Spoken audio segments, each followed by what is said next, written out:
Hello दोस्तों, देवभूमि blog में आप सबका स्वागत है। सबको मेरी जय माता दी। दोस्तों, इस समय पितृपक्ष चल रहे हैं, इसके बाद नवरात्रि शुरू हो जाएंगी।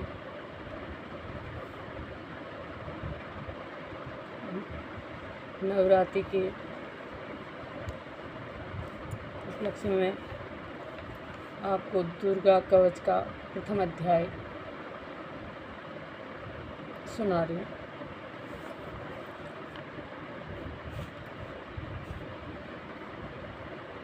दाहिने हाथ में जल लेकर ओम अस्य श्री चंडी कवस्वम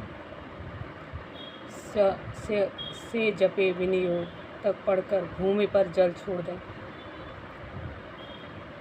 मार्कंड जी ने कहा, हे पितामह, जो साधन संसार में अत्यंत गोपनीय है, जिससे मनुष्य मात्र की रक्षा होती है, तथा आपने अब तक जिसे किसी से भी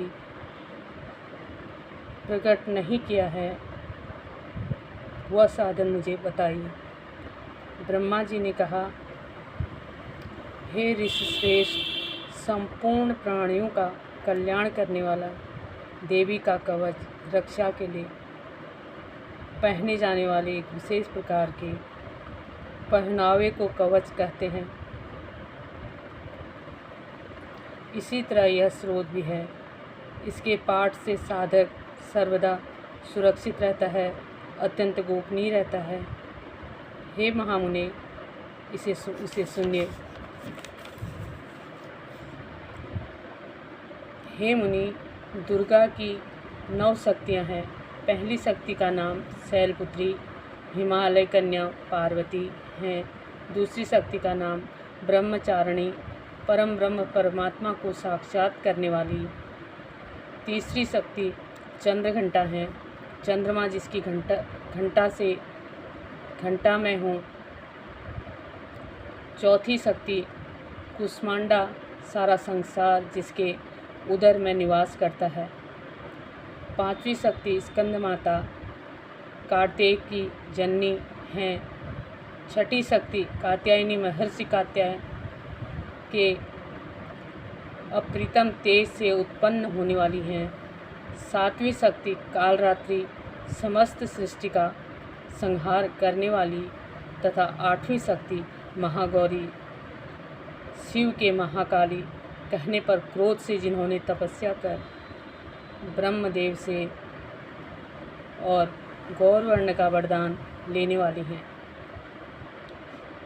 नवीं शक्ति सिद्धिदात्री, समस्त जगत को अणिमा लघिमा प्राप्ति प्रकाम्य महिमा ईश्वित्व वासित्व कामावासीयता, इन 8 नामों से सिद्धि देने वाली हैं। ये 9 दुर्गा कही गई हैं। ये शक्तियाँ सर्वज्ञ ब्रह्मदेव वेद द्वारा कही गई हैं। जो मनुष्य अग्नि में जल रहा हो, युद्धभूमि में शत्रुओं से घिर गया हो तथा अत्यंत कठिन विपत्ति में फंस गया हो, वह यह भगवती दुर्गा के शरण का आश्रय ले ले तो उसका कभी युद्ध या संकट में कोई कुछ बिगाड़ नहीं सकता, उसे कोई विपत्ति घेर नहीं सकती, न उसे शोक दुख तथा भय की कोई प्राप्ति हो सकती है। जो लोग भक्तिपूर्वक भगवती का स्मरण करते हैं, उनका अद्भुत अभ्युदय होता रहता है। हे भगवती, जो लोग तुम्हारा स्मरण करते हैं, निश्चय ही तुम उनकी रक्षा करती हो। प्रथम चामुंडा, चंडमुंड का विनाश करने वाली देवी प्रेत के वाहन पर निवास करती हैं। 12 ही महिष के आसन पर रहती हैं। ऐन्द्री का वाहन ऐरावत हाथी है। वैष्णवी का वाहन गरुड़ है। माहेश्वरी बैल के वाहन पर तथा कौमारी मोर के आसन पर विराजमान है। श्री विष्णु पत्नी भगवती लक्ष्मी के हाथों में कमल है तथा वे कमल के आसन पर निवास भी करती हैं। श्वेत वर्ण वाली ईश्वरी वृषभैल पर सवार हैं। भगवती ब्रह्माणी सरस्वती संपूर्ण आभूषणों से युक्त हैं तथा वे हंसासन पर विराजमान रहती हैं। अनेक आभूषण तथा रत्नों में देदीप्यमान उपयुक्त सभी देवियाँ सभी योग शक्तियों से युक्त हैं। इनके अतिरिक्त और भी देवियाँ हैं जो दैत्यों के विनाश के लिए तथा भक्तजनों की रक्षा के लिए क्रोधयुक्त होकर रथ में सवार रहती हैं तथा इनके हाथों में शंख चक्र गदा शक्ति हल मुसल खेटक तोमर परशु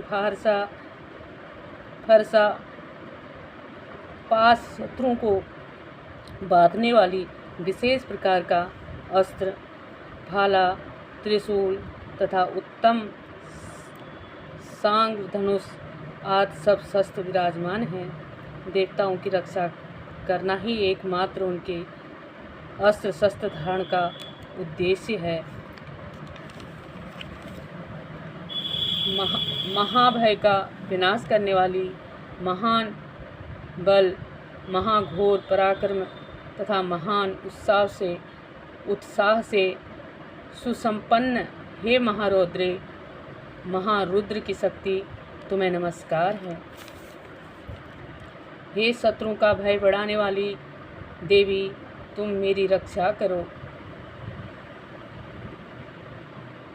दूरघर तेज के कारण मैं तुम्हारी ओर देख नहीं सकता। इंद्रिय शक्ति भी पूर्व दिशा में मेरी रक्षा करे तथा अग्नि देवता की अग्नेय शक्ति अग्निकोण में हमारी रक्षा करें। बाराही शक्ति दक्षिण दिशा में खड्गधारणी नैऋत्य कोण में, वारुणी शक्ति पश्चिम दिशा में तथा मृग के ऊपर सवार करने वाली शक्ति वायव्य कोण में हमारी रक्षा करें।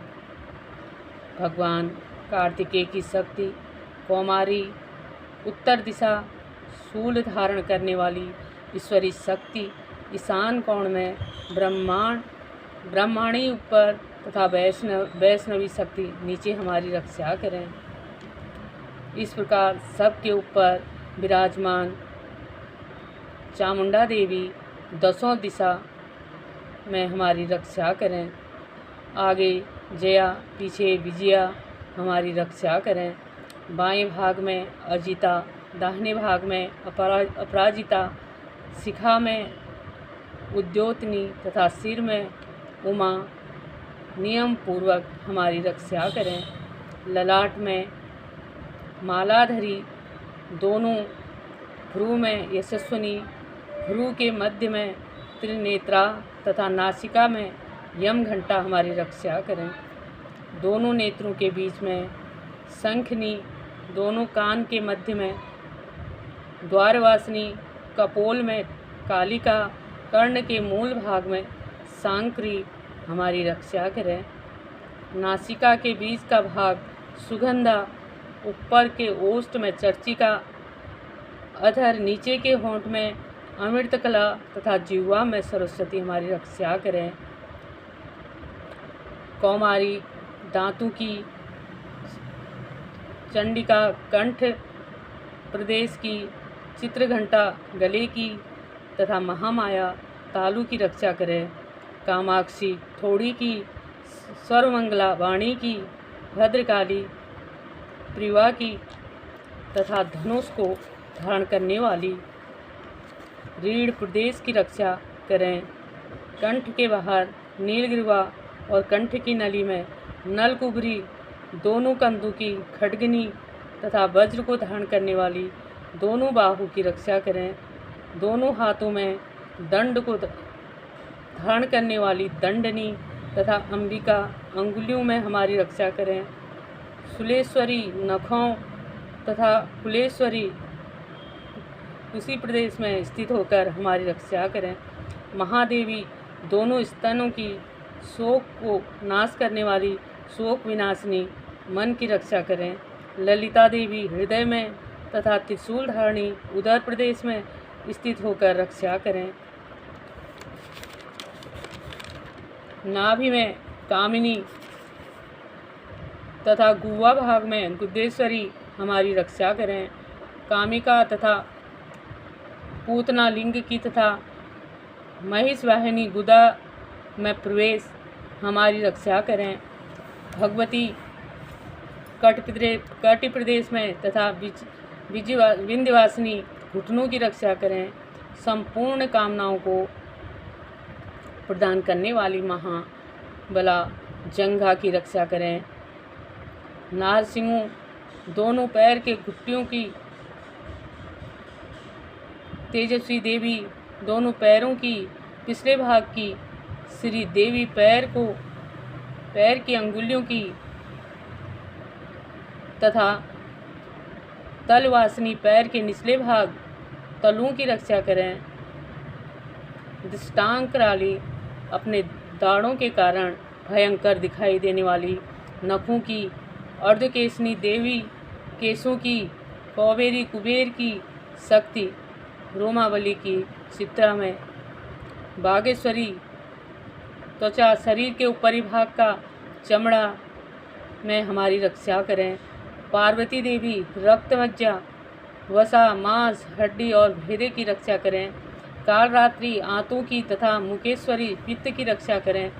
पद्मावती मूलाधार में स्थित शस्त्रदल कमल में चूड़ामुखी कफ में ज्वालामुखी नखरास में उत्पन्न तेज की तथा अभेद्या जिसका किसी शस्त्र से भेदन ना हो सभी संधियों जोड़ों में हमारी रक्षा करें।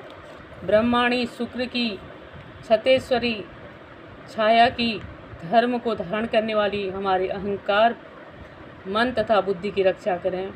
वज्रहस्ता वज्र को धारण करने वाली प्राप्त अपान व्यान उदान तथा समान वायु की कल्याण से सुशोभित होने वाली कल्याण शोभना हमारे प्राणों की रक्षा करे। रस रूप गंध शब्द तथा स्पर्श रूप विषयों का अनुभव करते समय योगिनी तथा हमारे सत्वरज एवं तमोगुणों की रक्षा नारायणी देवी करें।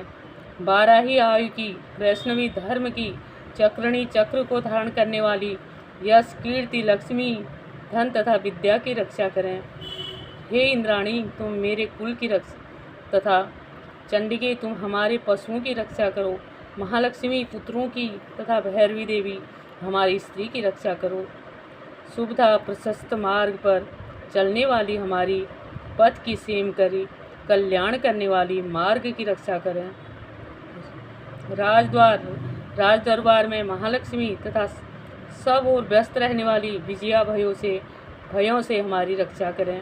हे देवी इस कवच में जिस स्थान की रक्षा नहीं कही गई है उस आरक्षित स्थान में तुम्हारी शक्ति पाप को नाश करने वाली जयंती देवी हमारी रक्षा करें। यदि मनुष्य अपना कल्याण चाहे तो वह कवच के पाठ के बिना एक पग भी कहीं यात्रा न करे, क्योंकि कवच का पाठ करके चलने वाला मनुष्य जिस भी स्थान पर जाता है उसे वहाँ पर धन का लाभ और संपूर्ण कामना एवं विजय की प्राप्ति होती है। वह पुरुष जिस अभिष्ट वस्तुओं को चाहता है वह वस्तु उसे निश्चय ही प्राप्त होती है। कवच का पाठ करने वाला इस पृथ्वी पर अतुल ऐश्वर्य प्राप्त करता है। वह किसी से नहीं डरता और युद्ध में उसे कोई हरा नहीं सकता और तीनों लोकों में उसकी पूजा होती है। जब देवी का कवच देवताओं के लिए भी दुर्लभ है, जो लोग तीनों संध्याओं में श्रद्धापूर्वक इस कवच का पाठ करते हैं उन्हें देवी कला की प्राप्ति होती है। तीनों लोकों में उन्हें कोई जीत नहीं सकता। उस पुरुष की अपमृत्यु अकाल मृत्यु नहीं होती, वह 100 से भी अधिक वर्ष तक जीवित रहता है।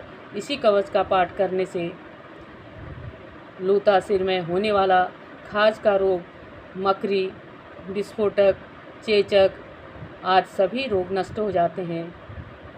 स्थावर विष, कनेर, भांग, अफीम में रहने वाला जंगम विष, सांप बिच्छू आदि के संपन्न कृत्रिम अफीम तेल आदि के संयोग से उत्पन्न ये सभी प्रकार के विष नष्ट हो जाते हैं। मारण मोहन तथा उच्चाटन आदि सभी प्रकार के किए गए अभिविचार, मंत्र तथा यंत्र, पृथ्वी का आकाश में विचरण करने वाले प्राणदेव दाद, जल में उत्पन्न होने वाले तथा उपदेश से सिद्ध होने वाले सभी प्रकार के शूद्र देवता आदि कवच के पाठ करने वाले मनुष्य को देखते ही विनष्ट हो जाते हैं। जन्म के साथ उत्पन्न होने वाले ग्राम देवता, कुल क्रम से उत्पन्न होने वाले कुल देवता, कंठमाला, डाकिनी, शाकनी, अंतरिक्ष में विचार करने वाली अत्यंत भयानक बलवान डाकनियाँ, ग्रह, भूत, पिशाच, यक्ष, गंधर्व, राक्षस, बाहरक्ष, वेताल, कुष्मांडा तथा भयानक भैरव आदि सभी अनिष्ट करने वाले जीव विशेष कवच का पाठ करने वाले पुरुष को देखते ही विनष्ट हो जाते हैं। कवचधारी पुरुष को राजा के द्वारा सम्मान की प्राप्ति होती है। यह कवच मनुष्य के तेज की वृद्धि करने वाला है। कवच का पाठ करने वाला पुरुष इस तरह को अपनी कीर्ति से सुशोभित करता है और अपनी कीर्ति के साथ वह नित्य अभ्युदय को प्राप्त करता है। जो कवच का पाठ कर सप्तशती का पाठ करता है, उसके पुत्र पौत्रादि संतति पृथ्वी पर तब तक विद्यमान रहते हैं जब तक पहाड़, वन, कानन से युक्त सभी पृथ्वी टिकी होती है। कवच का पाठ कर दुर्गा सप्तशती का पाठ करने वाला मनुष्य मरने के बाद महामाया की कृपा से देवताओं के लिए जो अत्यंत दुर्लभ स्थान है उसे प्राप्त कर लेता है और उत्तम रूप प्राप्त कर शिवजी के साथ आनंदपूर्वक निवास करता है। दोस्तों, ये था देवी कवच का प्रथम अध्याय, जिसका मैंने पूरा हिंदी में अर्थ सहित पूरा बताया। इसके करने से ये हमारे सारे दुख दूर होते हैं, सारे कष्ट दूर होते हैं और हम सही मार्ग पर चलते हैं। हमको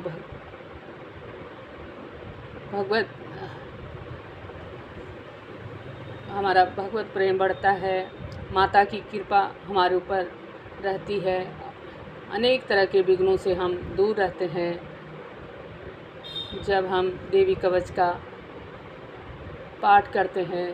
ये अभी आज मैंने आपको प्रथम अध्याय का वर्णन बताया है। इसी तरह अगले अध्याय का फिर मैं आपको वीडियो दिखाऊंगी। इसी के साथ अब यहीं पर मैं इसका समापन कर रही हूँ। सबको ढेर सारा प्यार, धन्यवाद। जय माता दी।